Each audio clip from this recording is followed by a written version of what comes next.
Mfuatiliaji wa kipindi cha Chimba Kichuguu kwenye Uamsho na Matengenezo TV, karibu tena kuweza kufuata pamoja nami sehemu ya 5 ya somo linalosema Petro kapewa funguo za mbinguni, angalia asikuache nje. Sehemu yetu ya 5 sasa ambayo tunaingilia ya somo letu linalosema jinsi Petro amepewa funguo, linatuambia kuwa ijapokuwa miongoni mwa mitume kuna wale walioitwa nguzo, hawakustahili kuchukua nafasi ya mwamba. Zingatia hilo. Ijapokuwa miongoni mwa mitume kuna wale walioitwa nguzo, hata hivyo hawakustahili kuchukua nafasi ya mwamba. Tumeona kuwa Petro na Yakobo na Yohana walipewa jina la sifa, wakaitwa nguzo.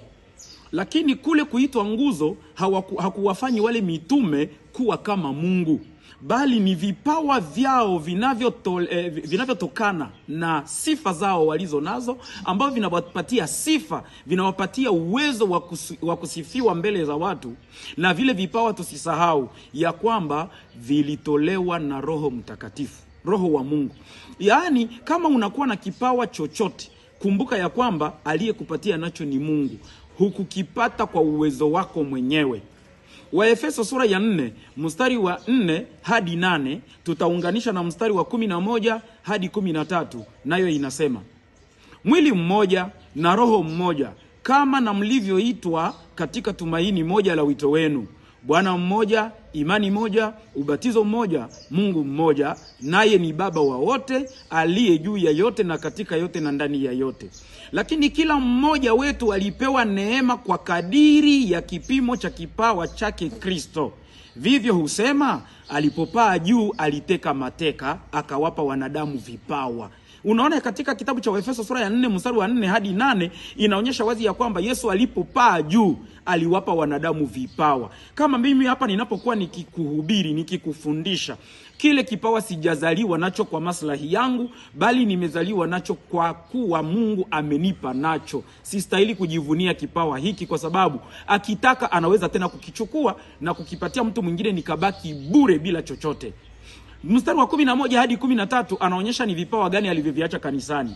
Naye alitoa wengine kuwa mitume, ndio wa Petro wale na wa Paulo, na wengine kuwa manabii, na wengine kuwa wainjilisti, na wengine kuwa wachungaji na walimu kama nilivyo mimi hapa, kwa kusudi la kuwakamilisha watakatifu, hata kazi ya huduma itendeke, na hata mwili wa Kristo ujengwe, hata na sisi sote tutakaufikia umoja wa imani na kumfahamu sana mwana wa Mungu, hata kuwa mtu mkamilifu, hata kufika kwenye cheo cha kimo cha utimilifu wa Kristo.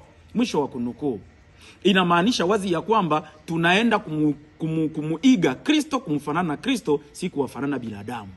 Wakati ambapo Mungu anakujalia, ukipata neema, Mungu anakujalia kuwa na kipaji, usijitahidi hata siku moja kujisifu kwa sababu ya kile kipaji. Jua ya kwamba vile ni vipawa anavyovitoa Mungu, anaonyesha ni kusudi kazi ya huduma itendeke, ni kusudi mwili wa Kristo ambao ni kanisa lake ujengwe.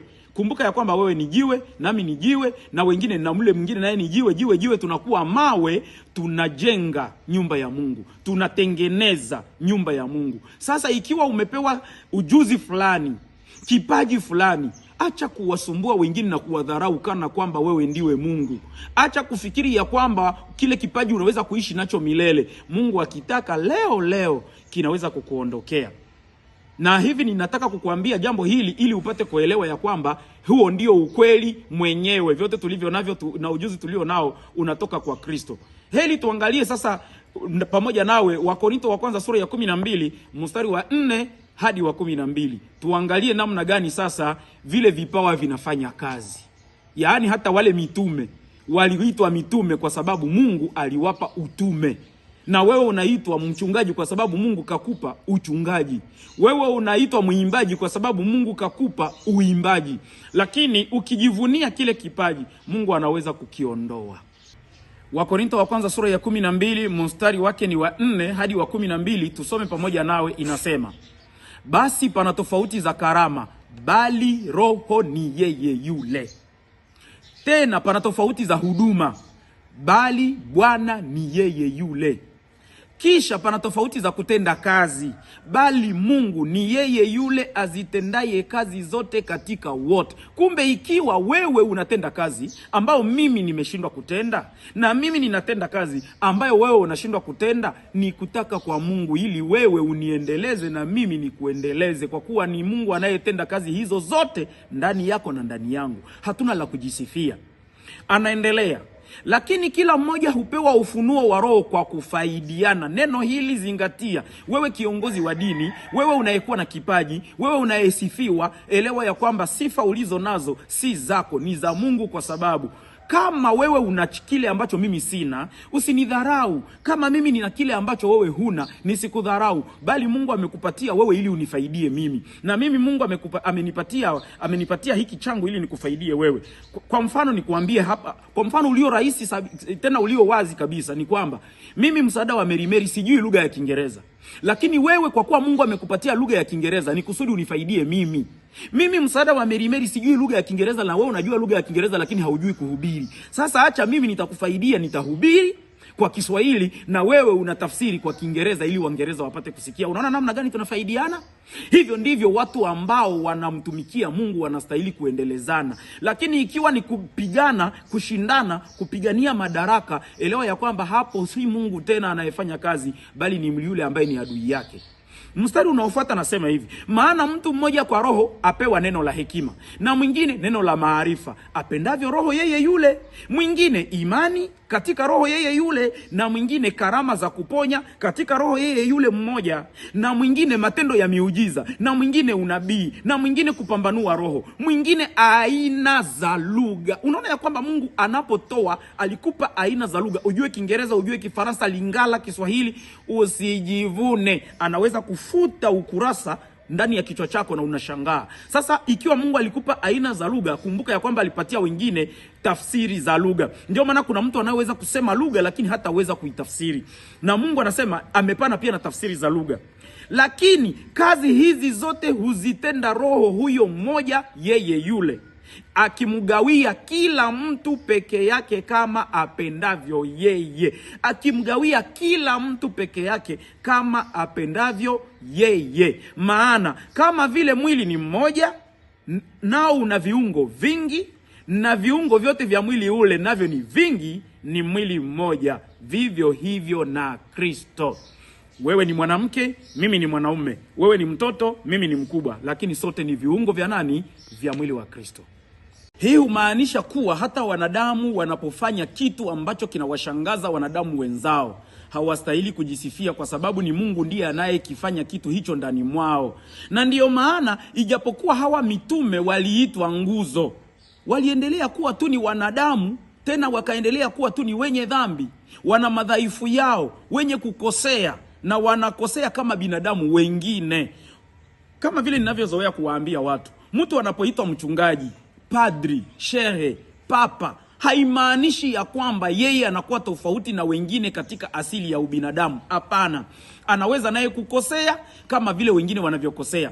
Anaweza kufanya dhambi kama vile wengine wanavyofanya dhambi. Na ndio maana kama vile tunavyosoma Paulo, Petro na Yohana na wengine mitume, wote walikuwa ni wenye dhambi.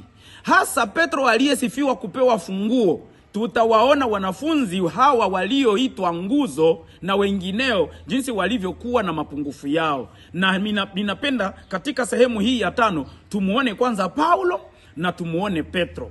Sasa tutaanza na Paulo. Paulo alikuwa ni mwinjilisti mkubwa. Paulo mwinjilisti mkubwa. Alikuwa shujaa sana katika utendaji wake. Alifanya miujiza mingi na kuwafufua wafu. Alianzisha makanisa, alisema aina mbalimbali za lugha, alifanya aina mbalimbali za huduma, na zaidi ya yote sasa alijidhihirisha mwenyewe katika maandiko yake matakatifu ya kwamba yeye ni mkuu wa wajenzi ambao wanajenga juu ya Kristo aliye msingi pekee. Lakini hata hivyo alikuwa na mapungufu yake, alikuwa na dhambi zake, alikuwa na udhaifu wake. Na hata yeye mwenyewe anashuhudia kuwa anapotaka kutenda mema alikuwa ameshangaa mabaya ndiyo yanatangulia, ndiyo yanajiweka mbele, anajikuta ametenda mabaya na ijapokuwa haikuwa hiyo ndiyo madhumuni yake. Angalia Wakorintho wa kwanza sura ya 3 mstari wa 10 na wa 11 ili tukumbuke kile alichokisema. Isiwe kwamba ninamsingizia ya kwamba alisema yeye ni mkuu wa wajenzi. Kitabu cha Wakorintho wa kwanza sura yake ni ya 3 mstari wa 10 hadi 11, nayo inasema: kwa kadiri ya neema ya Mungu niliyopewa mimi kama mkuu wa wajenzi mwenye hekima, naliweka msingi na mtu mwingine akajenga, anajenga juu yake. Lakini kila mtu na aangalie jinsi anavyojenga juu yake, maana msingi mwingine hakuna mtu awezaye kuweka isipokuwa ni ule uliokwisha kuwekwa, yaani Yesu Kristo. Katika shairi hili tunakuta Paulo akizungumzia ya kwamba yeye ni mkuu wa wajenzi, tena ni mwenye hekima. Kwa sababu na mahali pengine anasema ya kwamba ana roho wa Mungu. Na ni kweli ana roho wa Mungu. Haijamaanisha ya kwamba mtu anayekuwa na roho wa Mungu hawezi kukosea.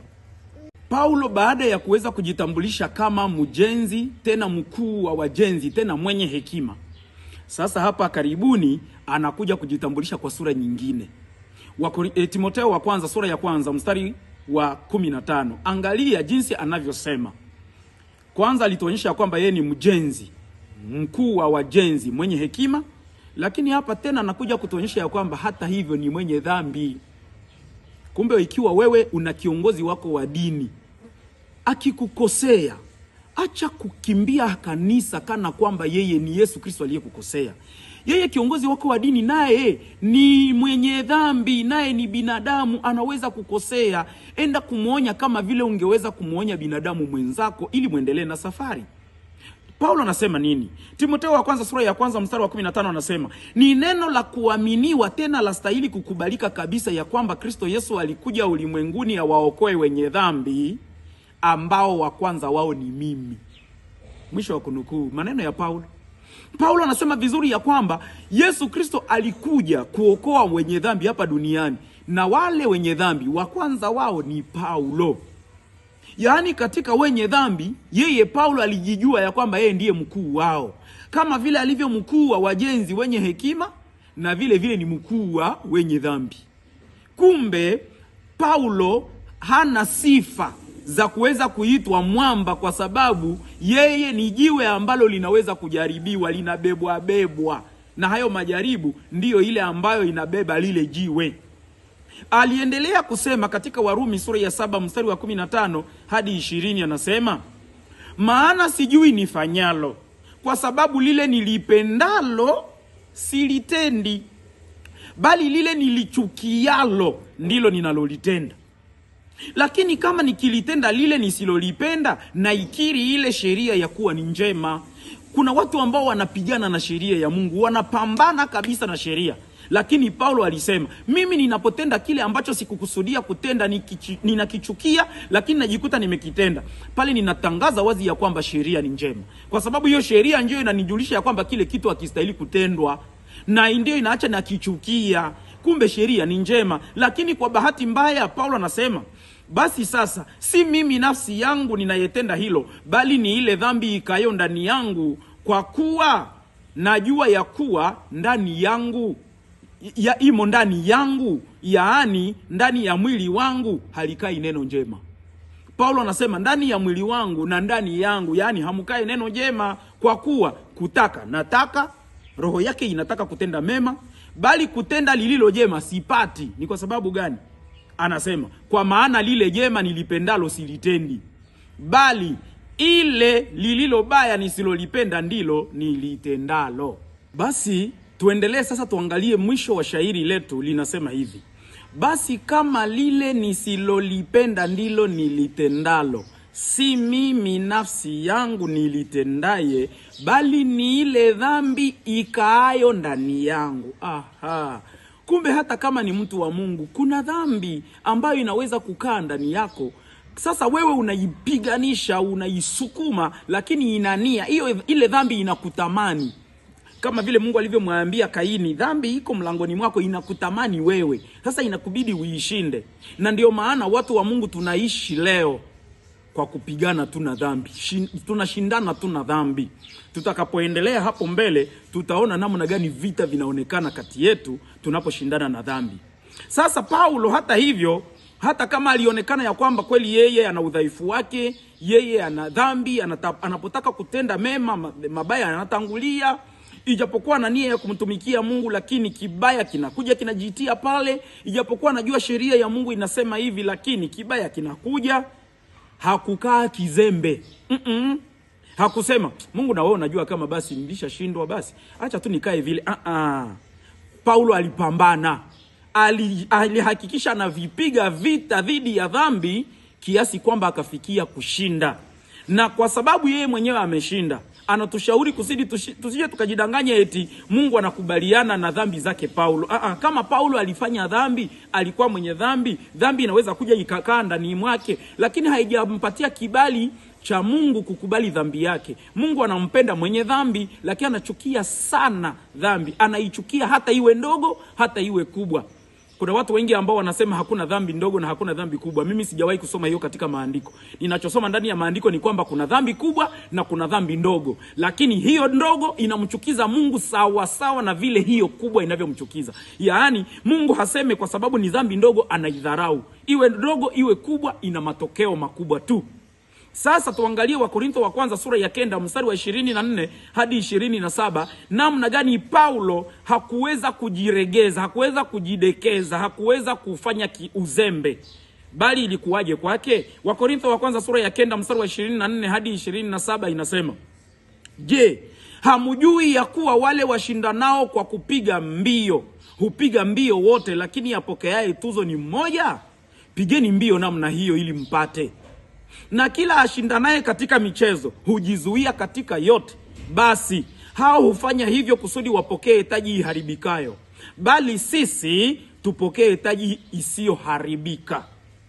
Paulo anasema wale ambao wanashindana katika michezo wanashindana kusudi wapate taji inayoharibika. Kupe yenyewe itakuwa itaharibika tu, lakini mmoja wao ndiye anapata tuzo, yeye ndio anakuwa wa kwanza. Wa kwanza hawezi kuwa wawili. Lakini hata kama mmoja wao ndiye anapata tuzo, tuzo ile yake inaweza kuharibika. Anatusihi, anatuomba, anatualika na sisi tupate kupiga mbio vivyo hivyo ili tupate nini? Tupate hiyo tuzo. Na kisha anasema kama vile wale washindanao wanavyojizuia katika mambo yote. Ninakumbuka wale ambao wanacheza mpira, siku watacheza, wanaenda kulala mahali pamoja, wanajizuia katika mambo fulani fulani. Unajua wacheza mpira wanapenda sana wanawake, wanapenda sana uasherati, lakini wengi wao hata wanapenda wanavuta hata na bangi. Lakini siku hiyo wanajitenga hata na wanawake, wanajitenga hata na unywaji wa pombe. Wanakuwa kama vile ni wanamtafuta Kristo kusudi kesho waende wakacheze.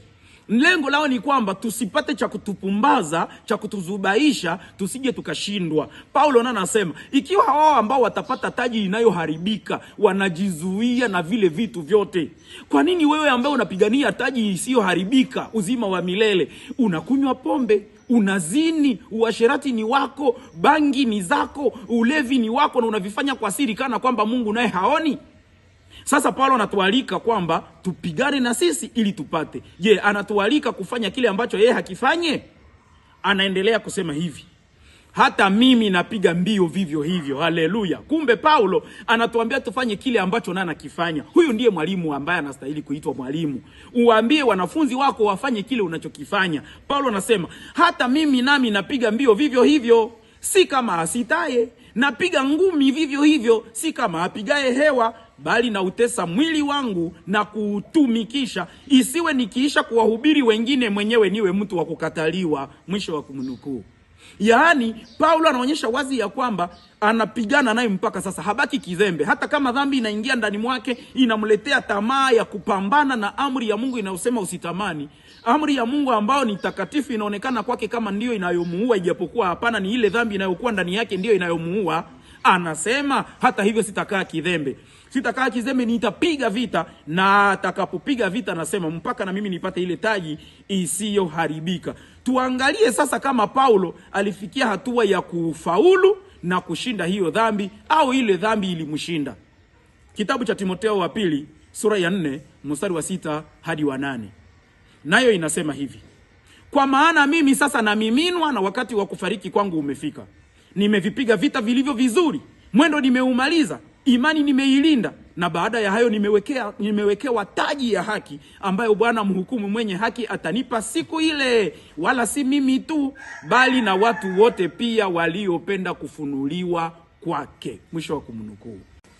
Paulo anaonyesha wazi ya kwamba yeye alipiga vile vita ambavyo anatufanya na sisi tuvipige, na tena anavipiga vizuri. Tena anasema nimevipiga vile vita vizuri, imani ameilinda, na kisha mwendo ameumaliza. Kuna watu ambao wameanza lakini wanashindwa kumaliza mwendo. Kuna watu ambao walipokea imani ya kweli, lakini kwa sababu ya faida za dunia wanashindwa kuilinda hiyo imani. Na wengine wanawafanya watu waanze waimbe nitalinda kweli imani yangu. Hapana, hata wanakuimbisha wimbo eti utalinda imani yako. Kama imani hiyo haiko ndani ya kichwa chako, hutailinda. Ndio maana imani si kitu cha kuonekana kwa macho au kwa kupaswa, bali kinakaa ndani yako, na kwa kukilinda tutaona katika matendo yako. Paulo alipigana vita vizuri na imani akailinda, na mwendo akaumaliza vizuri, na hapo anawekewa taji, tena na uhakika anawekewa taji. Na hiyo taji ni taji ya haki. Yaani si taji ambayo alipata kwa rushwa. Mungu hapokei rushwa. Mungu hawezi sema ya kwamba msaada wa Mary pokea taji wakati ambapo mimi sistahili. Na ndiyo maana ninamsihi Mungu nami maombi ya Paulo yapate kuwa maombi yangu. Na wewe kama maombi ya Paulo ni maombi yako, endelea kumuomba Mungu siku zote. Kama utamuomba pesa, umuombe, lakini kile ambacho utaomba kila siku ni kwamba akupe taji ya haki, akufanye kuwa mshindi katika vita vya imani unavyopigana navyo.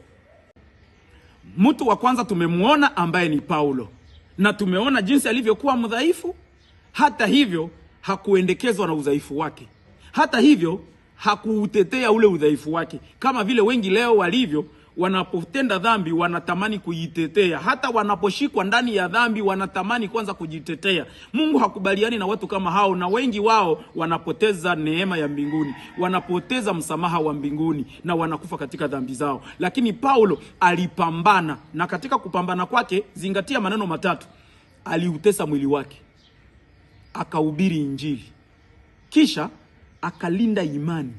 Ile imani aliyolinda, hata kama walimkwaza na wenzake, hakuiacha. Pia akahubiri ile Injili, ile imani aliyokuwa nayo, na kisha akautesa mwili wake. Yani hakujidekeza. Kama ni kuamka usiku, aliamka usiku. Kama ni kuamka asubuhi, aliamka asubuhi. Kama ni kutembea, kama ni kukutana na vikwazo mbalimbali, alikutana navyo.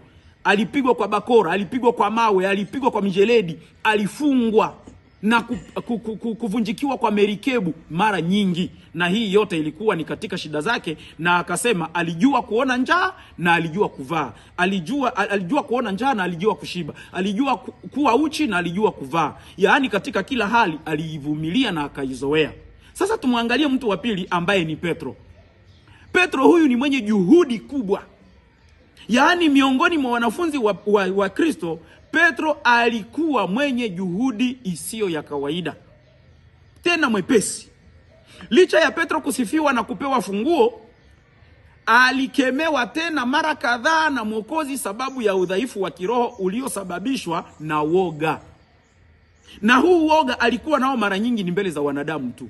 Na ndiyo maana kuwaogopa wanadamu, Biblia inasema kuwaogopa wanadamu kunaleta mtego.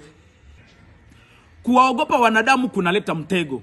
Kama unatamani kumfanyia Mungu kazi, jambo la kwanza la kuweka pembeni ni woga. Usiwaogope wanadamu. Na ndio maana Yesu aliwaambia wanafunzi wake, yule mtakayemuogopa ni yule anayeweza kuua mwili na roho. Lakini wale wanadamu ambao wana uwezo tu wa kuua mwili, na wengine wanawasingizia na kusema huyu ni mtu fulani, ili tu wamfiatulie risasi afe. Na baada ya kufa, mbona hutabeba kipawa chake? Baada ya kufa, mbona hutabeba mali zake? Baada ya kufa, mbona hutabeba sifa zake? Sasa wanamuua tu, anaenda na sifa zake, hata kuachia nazo. Ndio maana wanaoua wengine ni mapumbavu kabisa. Anakuua kwa sababu una nyumba nzuri. Sasa mbona wakikuua watoto wake watabaki na hiyo nyumba, lakini yeye hata ifaidi? Lakini yeye Petro, yeye hata hivyo alijitahidi sana udhaifu wake nao pia hata kama unaonekana asiendekezwe nao. Na huu nao itatupatia furaha sana tutakapojifunza habari za Petro. Ikiwa Yesu Kristo amemuona Petro anakuwa na woga, alimkemea kwa sababu ya hii uoga wake, lakini Paulo naye alipata fursa ya kumkemea Petro kwa sababu ya woga. Unajua Petro alikuwa na woga kwa nini? Petro alimuelewa Yesu vizuri alipokuwa naye, kwa sababu alibaki naye miaka 3.5. Paulo naye alimuelewa Yesu vizuri hata kama hakuishi naye, lakini alimuelewa hapo alipokutana naye njiani kwenda Dameski. Lakini wote wawili walijua ya kwamba Mungu hapendi kile kinachoitwa unafiki. Lakini Petro alikaripiwa na Paulo kwa sababu ya unafiki aliyoufanya. Unafiki upi? Petro alikuwa akila pamoja na wasiotahiriwa, akishirikiana pamoja na wasiotahiriwa, watu wa mataifa, na ilikuwa vizuri tu, na hiyo ndivyo Yesu alivyowatuma. Lakini wakati ambapo aliona watu kutoka katika nyumba ya Yakobo, watu wanaotoka katika eneo la Wayahudi, yaani Wayahudi wakaja, ni waumini lakini Wayahudi, yaani wanaotahiriwa, Petro akajitenga nao kana kwamba hajawahi kukutana na wale wa mataifa. Na ile kujitenga ikamuuzi sana Paulo, ikabidi Paulo akaripie dhambi hiyo. Sasa tuanze na Paulo, baadaye tutamalizia na Yesu Kristo. Tuanze kwanza na kile ambacho Paulo alikikaripia kwa Paulo, ijapokuwa kilikuwa ni baada ya Kristo, kwa sababu Kristo yeye ndiye aliyekaripia mbele. Kusema tunaanza na maneno ya Paulo, ijapokuwa Paulo yeye ndiye aliyezungumza baada ya Kristo. Ni Kristo ndiye aliyeanza kumkaripia Petro. Ni kwamba Paulo alienda kutana na Petro wakati ambapo Yesu amekwisha kumtengeneza kabisa na kumfanya mkamilifu, lakini hata hivyo aliendelea kuonyesha udhaifu. Sasa Paulo hakufanya kama vile wachungaji wengine wanavyofanya leo. Kuna wachungaji wengi ambao wanapomkuta mchungaji mwenzao katika dhambi, kuliko kumwendea binafsi na kuzungumza naye ana kwa ana, wanamsema nje, wanamteta na kumsengenya. Hasa zaidi kibaya, wanamsengenya hata na Wakristo wa kanisa na waumini wake. Na hii ni kubwa kuliko dhambi zingine zote ambazo zingeweza kufanyika na viongozi wa wenzangu, wainjilisti wenzangu, wachungaji wenzangu, tafadhali ukimwona mchungaji mwenzako anafanya kosa ambalo linaambatana na kuangusha watu, usibaki bila kumkemea. Fanya kama alivyofanya Paulo, na hivi utakuwa umemuokoa yeye, kwa sababu na wewe utakuwa umejiokoa wewe, kwa sababu utakuwa umemjulisha ukweli, umemjulisha kosa yake, na inamjenga kwa sababu atakuwa ni wewe na yeye peke yenu. Paulo alifanyaje? Wagalatia sura ya 2 mstari wa 11 na wa 12 inasema, Wagalatia sura ya 2 mstari wa 11 na wa 12, lakini Kefa alipokuja Antiokia na alishindana naye uso kwa uso kwa sababu alistahili hukumu. Ninasimamia kwanza hapo. Huyu Kefa ambaye tunamzungumzia hapa ni Petro. Ukisikia wanasema ndani ya Biblia neno Kefa, jina Kefa, kumbuka ya kwamba Kefa katika Kiebrania, Petro katika Kiyunani, na jiwe katika Kiswahili Wafaransa wanamuita Pierre, kama vile tunavyozoea kumuona. Na hapa kunakuwa katika Biblia ya Kifaransa, wanaosoma katika Kifaransa wanateseka sana kutambua tofauti kati ya jiwe na mwamba, kwa sababu waliotafsiri Kifaransa wao walisema tu Pierre, tena wakasema Pierre. Hawakusema jiwe tena waseme mwamba. Walistahili kusema Pierre kisha waseme rocher. Sasa waliotafsiri hawakutafsiri hiyo. Lakini Petro alimetosha pia katika hiyo tashwishi, kwa sababu hata kama wanasema Pierre kama Petro na wanasema Pierre kama mwamba, tulishasikia Petro anatuambia Pierre mwenye tunapasha kufuata, yaani jiwe la kufuata ni Yesu wala si yeye. Sasa kwa ajili ya hiyo, wakati ambapo Paulo anazungumza ya kwamba alishindana na Kefa uso kwa uso, anaongezea jambo linalokuwa nzito ya kwamba alistahili hukumu.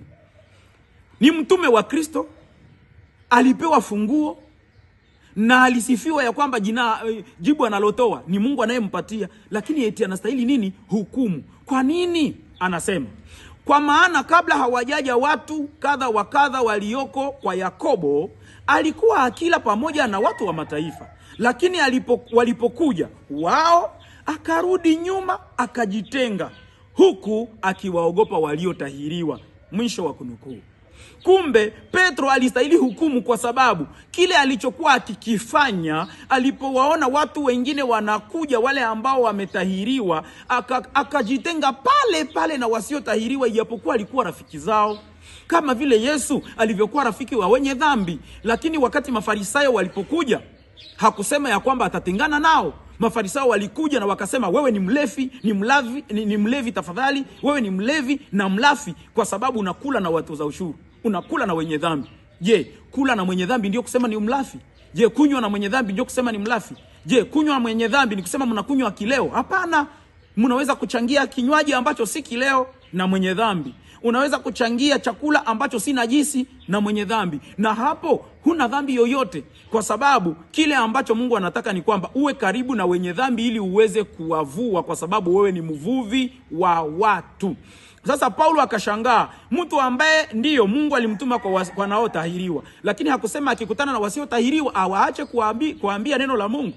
Ndio maana Petro katumwa kwa Kornelio. Kornelio ni mtu ambaye alikuwa hatahiriwi, lakini Mungu alimtuma huko, ijapokuwa Petro alitumwa kwa wanaotahiriwa, lakini Mungu akamuongoza kwenda kwa Kornelio asiyetahiriwa, kuonyesha ya kwamba hata wewe umetumwa kwa wasiotahiriwa. Elewa ya kwamba ukimwona anayetahiriwa umshughulikie. Lile alilolifanya Paulo kwa Petro lilikuwa ni baada ya Yesu kupaa mbinguni na kuwatolea wafuasi wake Roho Mtakatifu. Na pia Petro, kumbuka, hapo alikuwa amekwisha kupewa ile funguo ambazo ni za ufalme wa mbinguni. Alikuwa amekwisha kuzipewa funguo zile mikononi mwake.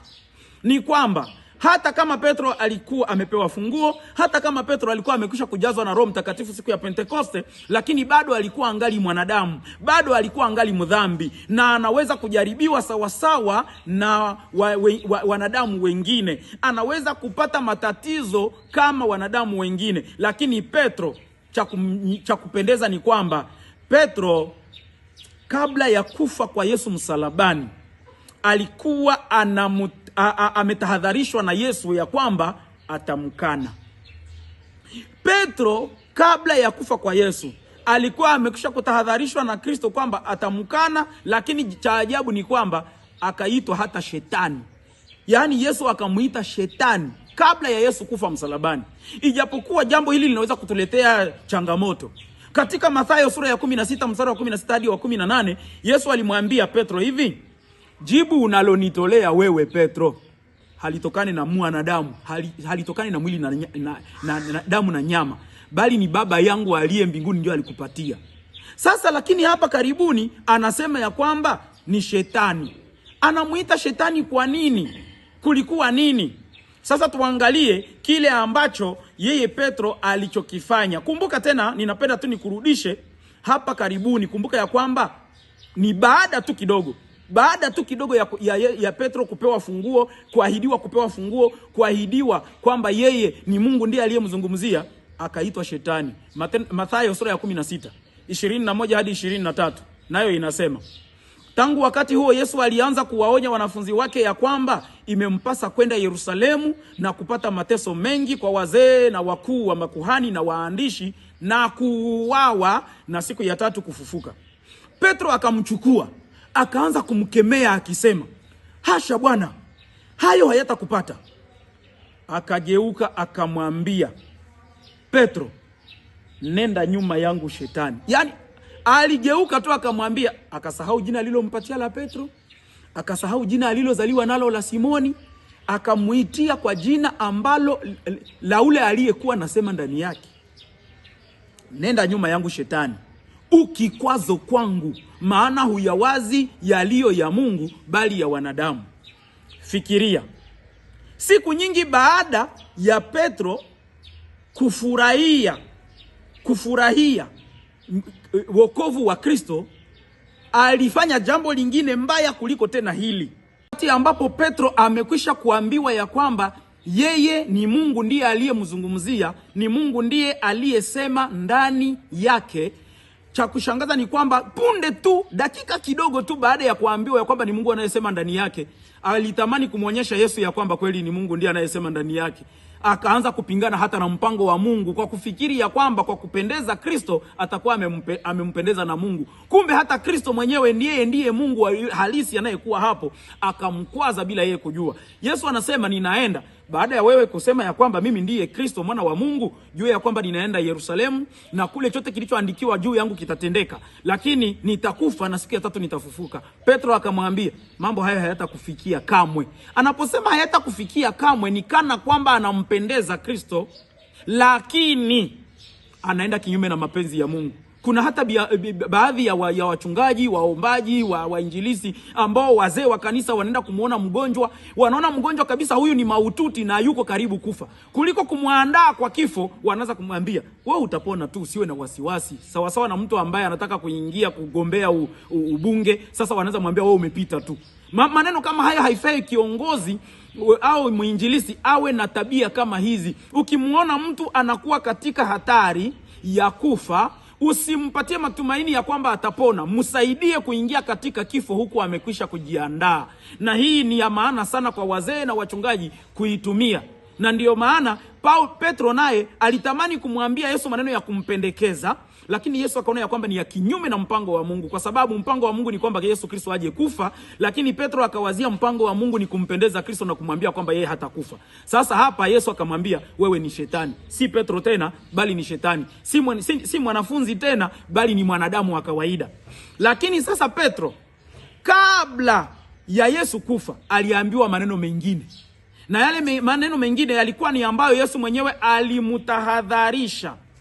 Unajua kuna watu ambao wanaweza kuona mwenzake ataingia ndani ya kosa akifanya kifulani, lakini wanamuacha aingie na angukie ndani, ndipo waanze kumhukumu. Na hii ni tabia ya wanadamu wengi, hususan wa karne hii ya 21, kwa sababu utakuta wanamuona mtu anataka kuanguka shimoni, kuliko kusema angalisho pale pana shimo, anachukua sasa simu yake anaanza kumupicha ili aone jinsi ataangukia ndani, na anasukuma mtandaoni. Na watu wengi wamefanya mambo kama hayo, na Mungu anakuwa akiyaona na akiandika dhambi zile za makusudi ambazo binadamu wanazifanya. Kiroho nacho ni vile. Ukimwona mtu anaanza kuingia katika dhambi, msaidie, umjulishe kabla ya wakati, usiingie humo, utatumbukia shimoni. Akushinde, lakini umefanya wajibu wako. Sasa Yesu alituonyesha mfano huo, akaanza kumwandaa Petro. Kitabu cha Mathayo sura ya 26 mstari wa 30 hadi 35. Mungu alimwambia Petro. Mungu alikuwa amekwisha kuona ya kwamba Petro ataangukia shimoni hapo mbele. Sasa akatangulia kumtaarifu, kumtahadharisha. Hii ni ya maana sana ndugu yangu naye nitazama, tujitahidi sana tutende jambo hili. Tuige mfano huu. Ukimwona mwenzako anataka kuangukia dhambini, anza kumjulisha mbele ya wakati. Akitumbukia, damu yake isiwe juu yako. Yesu alifanyaje? Ninasoma. Nao walipokwisha kuimba, wakatoka nje kwenda mlima wa Mizeituni. Ndipo Yesu akawaambia, ninyi nyote mtachukizwa kwa ajili yangu usiku huu, kwa kuwa imeandikwa, nitampiga mchungaji na kondoo wa kundi watatawanyika. Lakini baada ya kufufuka kwangu, nitawatangulia kwenda Galilaya. Si anawaambia tu, anawapasha habari. Sikiliza Petro sasa, kwa kuwa alikuwa hodari wa kujibu, akatoa jibu ambalo alifikiria kwamba litamsaidia, kumbe litamfedhehesha. Petro akajibu akamwambia, wajapochukizwa wote kwa ajili yako, mimi sitachukizwa kamwe. Anamuonyesha wazi namna gani anavyompenda na namna gani anavyomng'ang'ania, anavyomshikilia, hawezi kumwacha. Akaongezea jambo ya kwamba mimi kama wengine watachukizwa, mimi sitachukizwa kamwe. Lakini Yesu akamuongezea kitu, akasema, amini nakuambia wewe, usiku huu kabla ya kuwika jogoo utanikana mara 3. Petro anajitapa kwa nia aliyo nayo, kama vile Paulo alivyosema, ana nia ya kutenda mema lakini mabaya yanatangulia. Petro naye alikuwa na nia ya kumshikilia Kristo, ya kwenda pamoja na Kristo katika matatizo yote bila kumwachilia. Petro hakuwa na mpango wa kumkana Kristo, alikuwa na mpango wa kuendelea kujivunia Kristo, lakini sababu ya mwili na ule woga tulioona kwamba anakuwa nao wa kuwaogopa binadamu, akafikia hatua ya kwamba akaambiwa maneno haya ya kwamba baada ya jogoo kuwika, kabla ya jogoo kuwika tafadhali, atakuwa amemkana Kristo mara 3. Lakini Petro hata hivyo hakupenda kubaki katika msimamo huu, hakukubaliana na jambo hilo la Kristo. Anaendelea kupingana na anasema yeye alikuwa jasiri. Anasema hivi, Petro akamwambia, ijapo nipasa kufa nawe, sitakukana kamwe. Yaani Petro anamwambia, wewe unaniambia nitakukana mimi? Kwanza nikwambie, hata kufa nitakufa na wewe, kisha kukukana. Mimi ikiwa niko tayari kukufa na wewe, sembuse sasa kukukana itawezekanaje? Lakini Petro akamwambia, wewe utanikana mara 3. Aliposema utanikana mara tatu, Petro alipenda afute hiyo kauli, akasema hata kufa pamoja nawe niko tayari kuliko kukukana.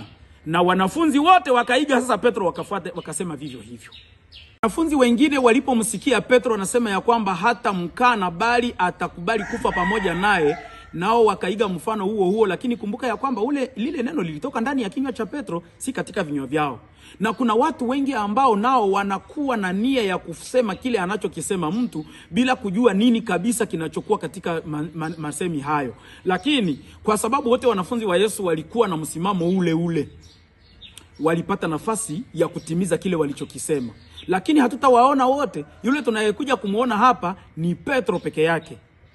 Alipoona kuwa Yesu hajamwamini bado, kwa sababu anamwambia wewe utanikana mara tatu, Petro akaona ya kwamba huyu mtu kusudi ajue ya kwamba sitamkana, nifanyeje? Petro akasema kabla sasa, kumbe hawajamshika, kwa sababu walikuja kumshika Kristo katika mlima wa Getsemane, katika shamba la Getsemane au mlima huo, pori hiyo ambapo Yesu alikuwa anazoea kwenda kuomba kwa mlima Mzeituni. Na hapo sasa anaingia Getsemane nako akakesha akiomba, na Petro alikuwa pamoja na wanafunzi wengine wote pamoja. Sasa Petro akasema hivi, ni hapa ndipo panakuwa mahali pa kumshika. Watu walipotokea, Petro tayari alikuwa amejifunga upanga wake. Alikuwa tayari kutaka kumuonyesha Kristo kimatendo sasa kama hata muacha.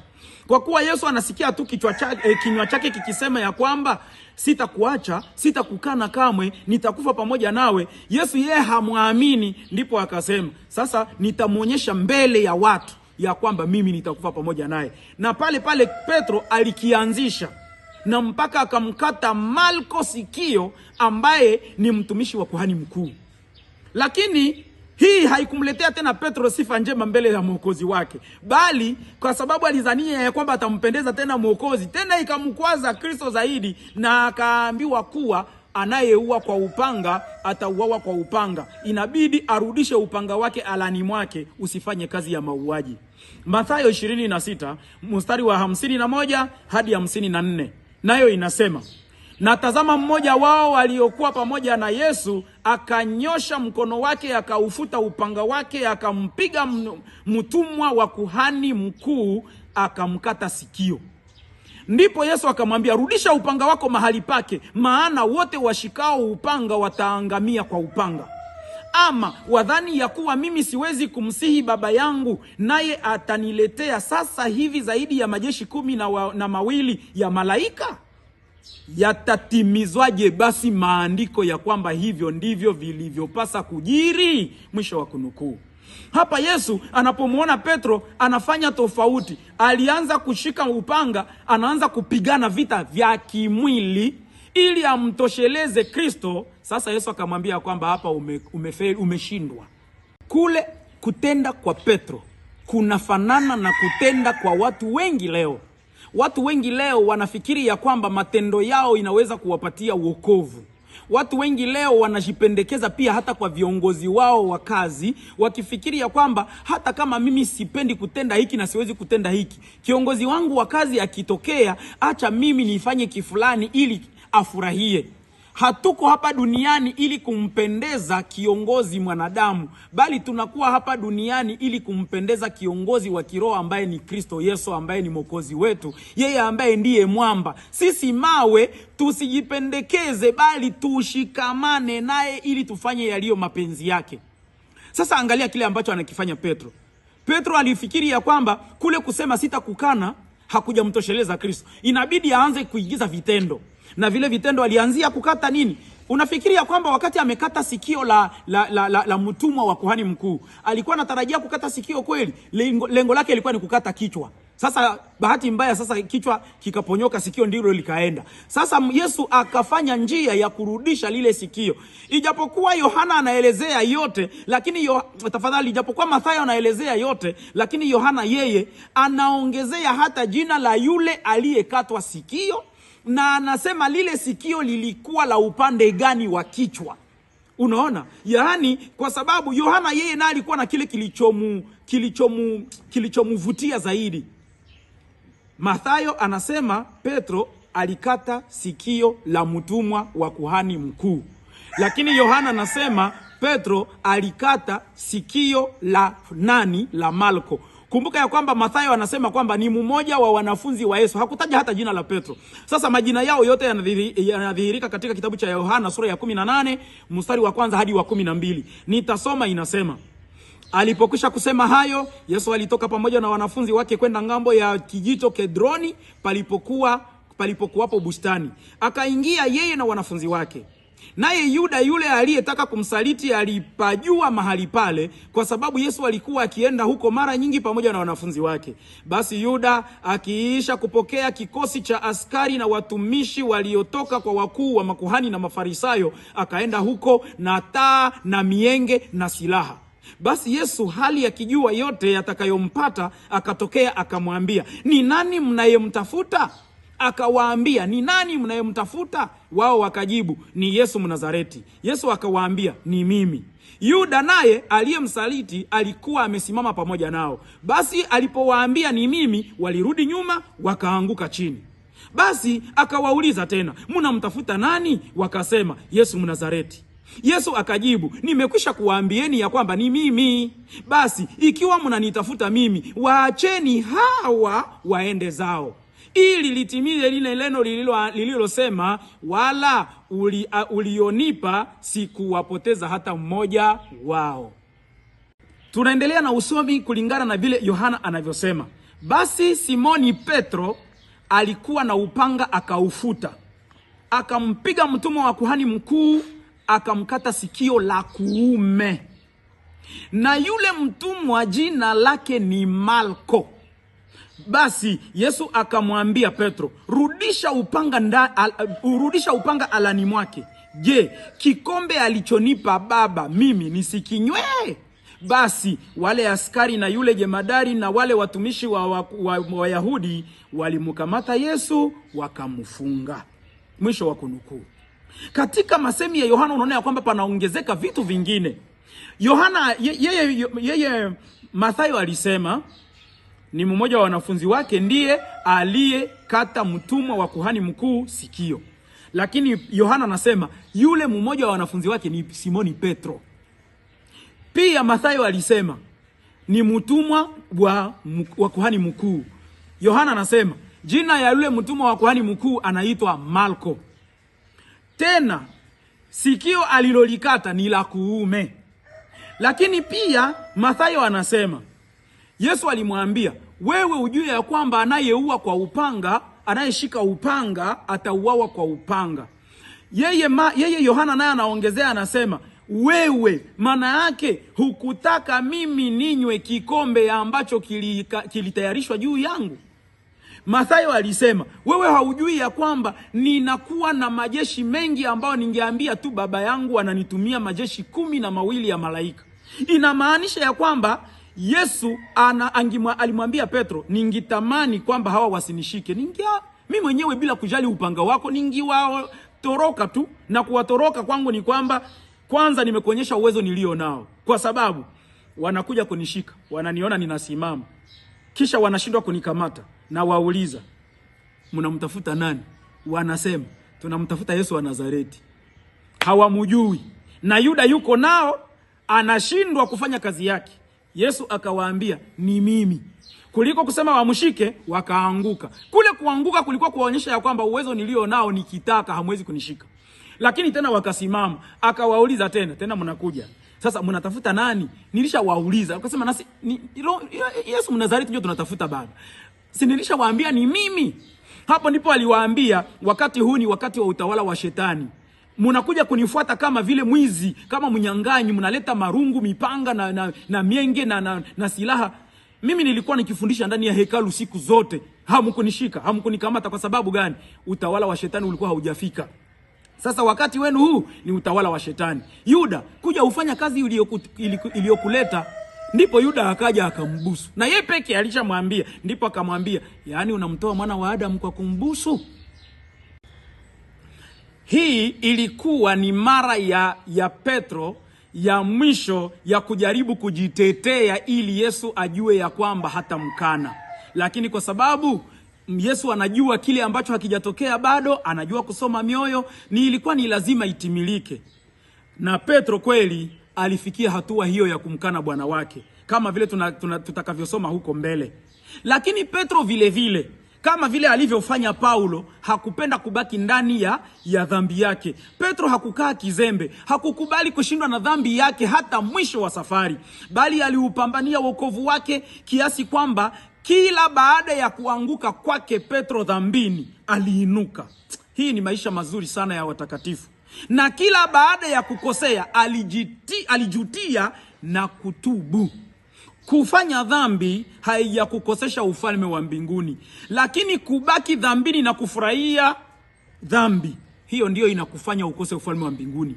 Ijapokuwa kama vile tulivyoona Paulo kutenda mabaya huku akitarajia kutenda mema, vile vile Petro naye alitarajia kufa pamoja na Bwana wake, lakini sababu ya mwili akamkana. Lakini kwa kuwa alijitoa, habari njema ni kwamba Petro alienda kukufa kama Bwana wake.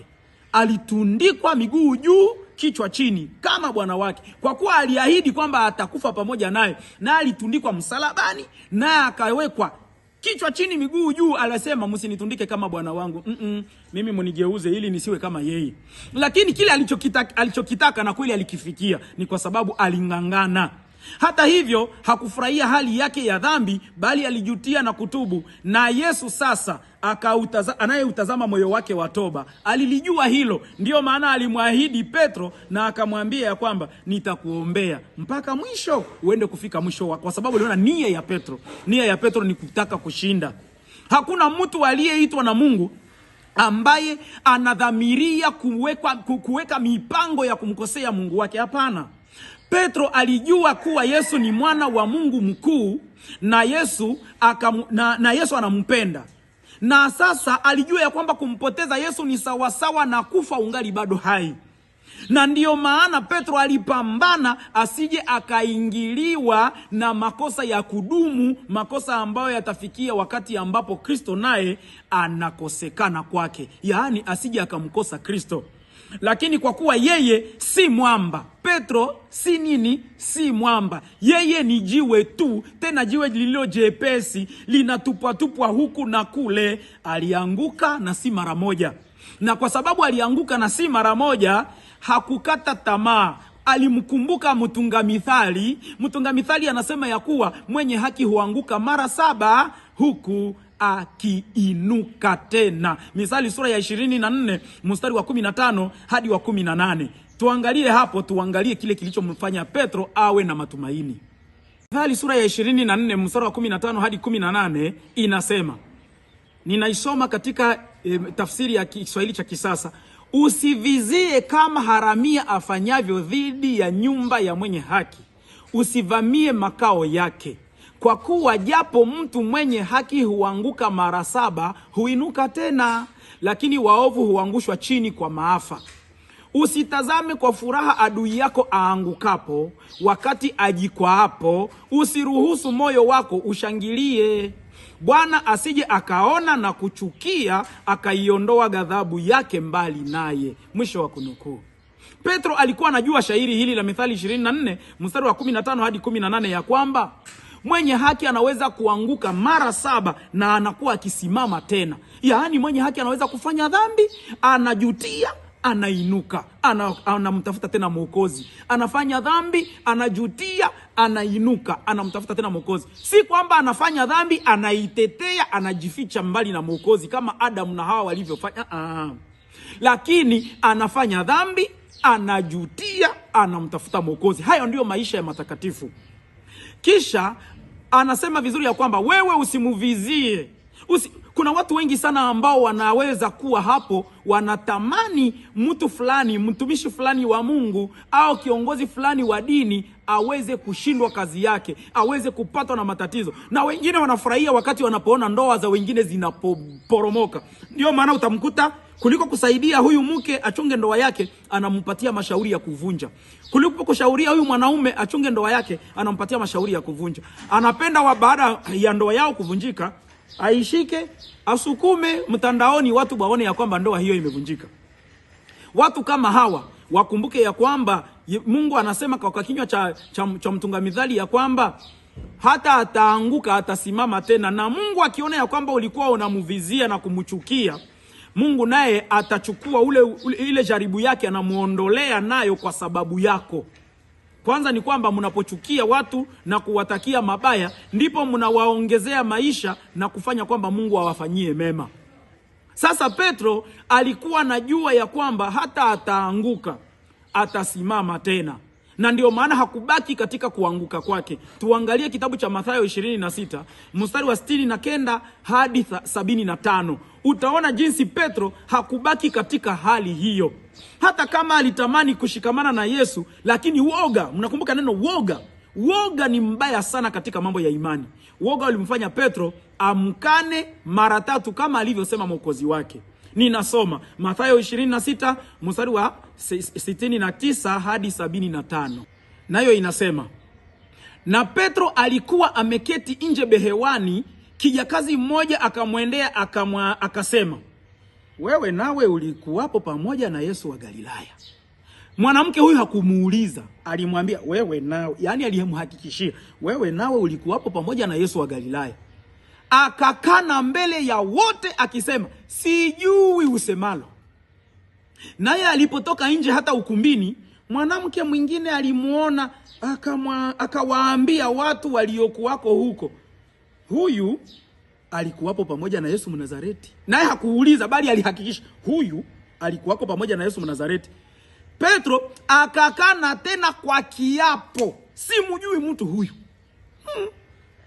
Punde kidogo wale waliohudhuria wakamwendea wakamwambia Petro, hakika wewe mmoja wao. Yaani pale hakuna tena cha kusema huku na huku, mara tunatia neno hakika wewe mmoja wao, kwa sababu hata usemi wako wa kutambulisha. Ndipo akaanza kulaani na kuapa akisema, simjui mtu huyu, na mara akawika jogoo. Petro akalikumbuka lile neno la Yesu alilolisema, kabla ya kuwika jogoo utanikana mara 3. Akatoka nje akalia kwa majonzi. Elewa, kulia kwa machozi, kulia machozi na kulia kwa majonzi ni tofauti. Kulia machozi ni kumwenga machozi. Kulia kwa majonzi ni kulia machozi ikitoka na huzuni ikiwa moyoni. Sasa kuna watu wengi ambao wanajirilisha hata mbele za watu. Ninamjua mwanamke mmoja ambaye kila mara alikuwa anamkosea mume wake kwa kwenda nje ya ndoa, na wanapokutana mbele ya watu wanajaribu kuwaunganisha tena, na wanamkemea na kumwambia wewe ulifanya makosa.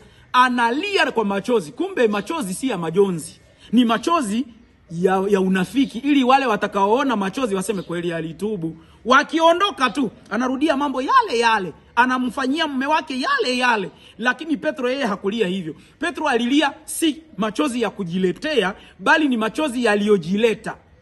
Kwanza aliambiwa kwa uhakika, wewe ni mmoja wao. Alikuwa akikana mpaka akatumia na viapo, na mpaka akaona wanaendelea kumsumbua akawalaani. Lakini hata zile laana zenye hazina sababu hazikuwapata wao, kwa sababu walikuwa wanamwambia kweli. Na yeye hata kama alikana, moyoni mwake alijua ya kwamba kweli ni mwanafunzi wa Kristo, mpaka aliposubiri jogoo akawika. Sikiliza, Yesu si kwamba alimwambia Petro jogoo atawika na akamwacha bila kitu cha kumkumbusha. Petro alikumbuka, alifuata kuwika kwa jogoo, lakini kule kuwika kwa jogoo kulikuwa kwingine kulikotangulia kwa kumsaidia aanze kujiandaa kwa jaribu. Katika kosa la Petro, Yesu alikuwa amemwekea tahadhari kusudi atakaposikia kuwa jogoo imewika mara ya kwanza apate kujiandaa kwa jaribu, asiangukie ndani. Lakini kwa kuwa alikuwa mwanadamu na mudhaifu na mudhambi kama sisi, alishindwa mbele ya jaribu hilo. Angalia Marko sura ya 14 mstari wa 66 hadi 72. Marko sura yake ni ya 14 mstari wake ni wa 66 hadi 72. Inasema, na Petro alikuwa chini behewani.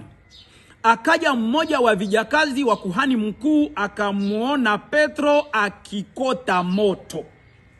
Akamkazia macho akasema, wewe nawe ulikuwapo pamoja na yule Mnazareti Yesu. Akakana akasema, sijui wala sisikii unayoyasema wewe. Yaani unasikia Marko anaongezea kusudi tujue vizuri namna gani Petro alihakikisha, anasema sijui wala sisikii unayoyasema wewe. Kwa sababu anafanya hatua ya kwanza ya kwenda kumkana Kristo. Akatoka nje hata ukumbini, jogoo akawika. Haleluya. Yaani kuwika kwa kwanza kwa jogoo ilikuwa ni Mungu kumwambia tayari umeingia mtegoni, tayari umetumbukia shimoni. Jitahidi sasa ujinyatue. Jitahidi sasa ujikwamue.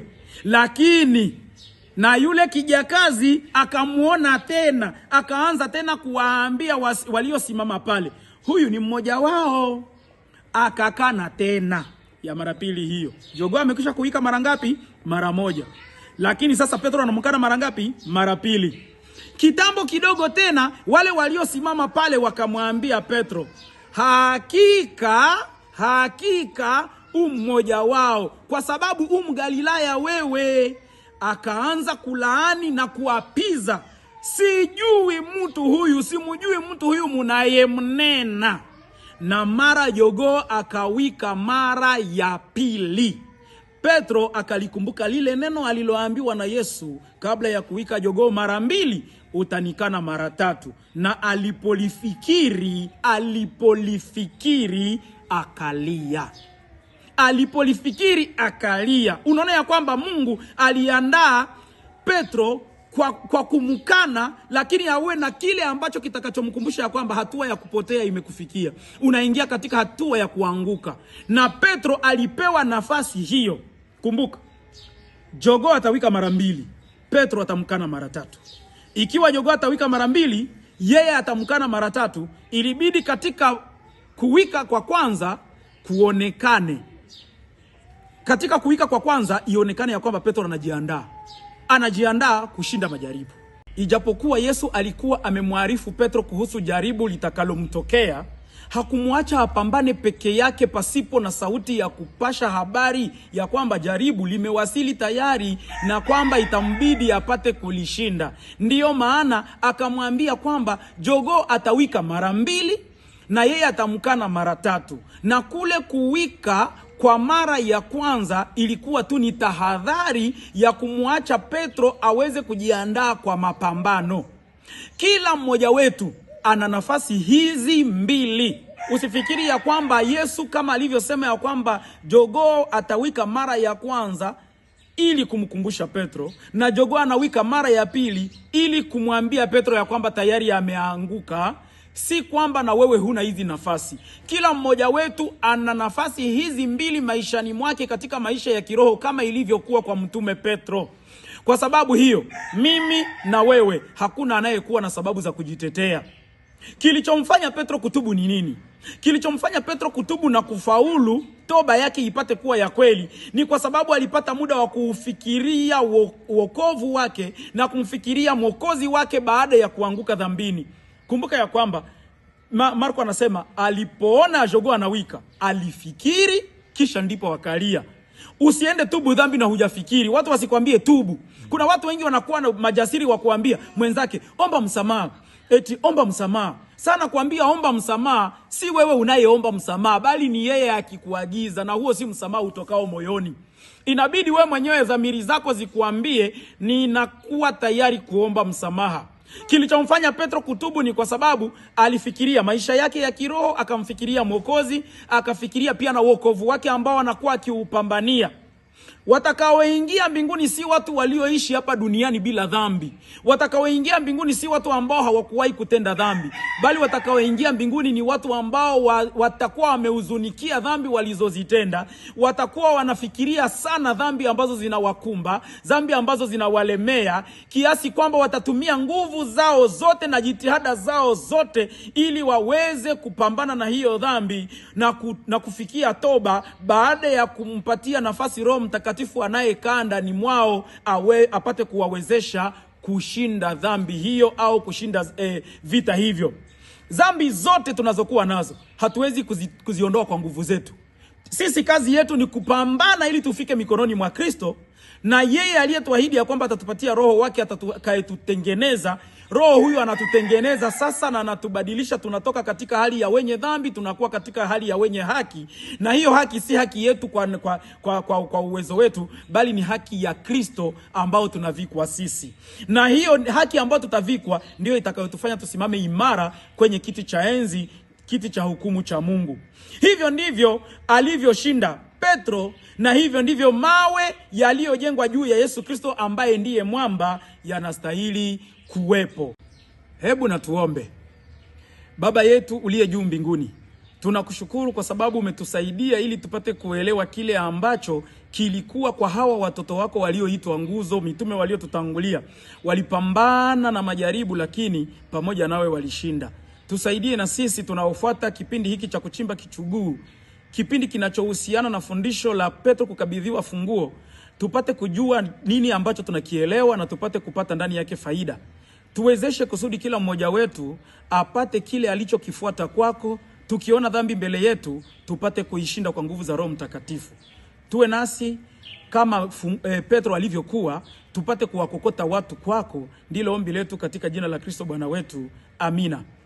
Kumbuka ya kwamba ulikuwa ukifuata kipindi cha chimba kichuguu katika somo linalosema Petro apewa funguo za ufalme wa mbinguni, angalia asikuache nje. Na ulikuwa naye mwinjilisti msaada wa Mary Decor. Mungu atusaidie tena tuingie katika somo, katika sehemu ya 6 pamoja na wewe.